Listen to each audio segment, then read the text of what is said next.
好，今日第3個 step 咧就係我哋嘅 Hillco Q 精華啦。咁點解叫 Q 咧？即係話佢快咁解。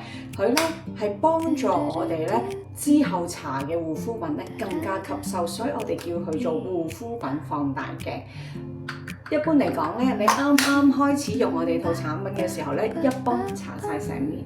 但係我咧中咗轉成21顆啦，咁所以我就好吸收啦，咁所以我就3泵。新手用嘅話咧就1泵 ，OK。之後種完轉，你覺得你嘅皮膚咧好吸納，咁你就可以咧1至3泵啦咁。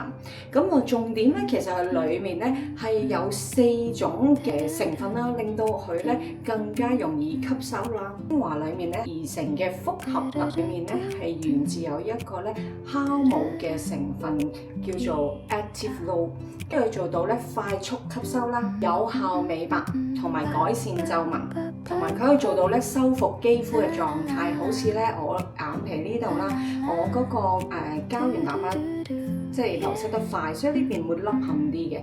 咁我就淨係搽呢隻眼啦，所以咧呢度咧同呢隻眼咧開始咧balance 翻啲啦，所以佢咧，譬如有啲凹凸洞嘅皮膚啊，搽佢咧，佢幫我哋咧補翻嗰啲膠原蛋白咧，令到佢繃翻脹啲皮膚，同埋最緊要佢就係深層高效，所以咧搽精華之前咧，記得搽咗 Q 精華先啦。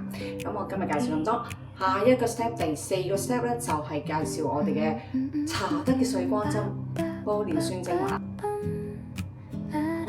如果你有安瓶咧，你可以噴完多肽水之後咧就搽安瓶。如果我咁樣一支咧搽少量啦，我一支可以用到1個禮拜度咧。咁搽完咧先至搽第3個 step。